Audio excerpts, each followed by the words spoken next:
मेरी एक कविता है इंतजार करो की। आंगन की दीवारों पर बैठ बचे हुए कौवे कौं कौं कर रहे थे। आंगन की दीवारों पर बैठ बचे हुए कौवे कौं कौं कर रहे थे। वहीं एक कोने में अर्ध निद्रा में सोया हुआ कुत्ता उदासी के भीतर और उदासी बोल रहा था। आंगन की दीवारों पर बैठ बचे हुए कौवे कौं कौं कर रहे थे।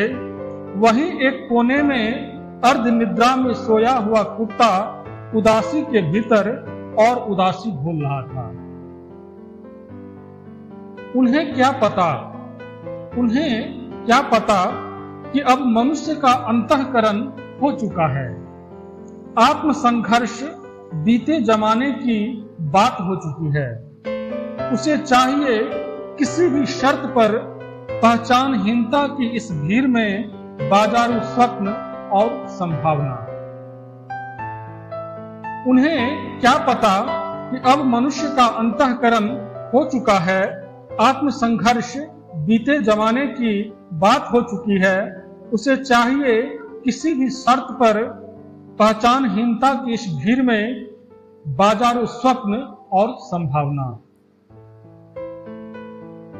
कौवे ज्यादा मत चिल्लाओ, तुम्हें खाने को एक टुकड़ा भी नहीं मिलेगा। कौवे ज्यादा मत चिल्लाओ, तुम्हें खाने को एक टुकड़ा भी नहीं मिलेगा और तुम उसके लाभ के केंद्र में नहीं हो और तुमसे जुड़ा मिथक भी उसे बर्दाश्त नहीं। कौवे ज्यादा मत चिल्लाओ, तुम्हें खाने को एक टुकड़ा भी नहीं मिलेगा, तुम उसके लाभ के केंद्र में नहीं हो और तुमसे जुड़ा मिथक भी उसे बर्दाश्त नहीं। उसके पास अपने हर भले और बुरे के लिए अपना तर्क है। उसके पास अपने हर भले और बुरे के लिए अपना तर्क है जो तुम्हारी जद से बाहर है। कुत्ते से भी कह दो कि अब उदारवाद महज एक नकाब है। कुत्ते से भी कह दो कि अब उदारवाद महज एक नकाब है। वह जिसका विरोध करता है उससे आत्मीयता भी रखता है। कुत्ते से भी कह दो कि अब उदारवाद महज एक नकाब है। वह जिसका विरोध करता है उससे आत्मीयता भी रखता है, ताकि जरूरत पड़ने पर बेपरवाह हो गलबैयां करते हुए सरपट दौड़ा जा सके। तुम लोग उसकी इस परिधि में भी नहीं हो। कुत्ते से भी कह दो कि अब उदारवाद महज एक नकाब है।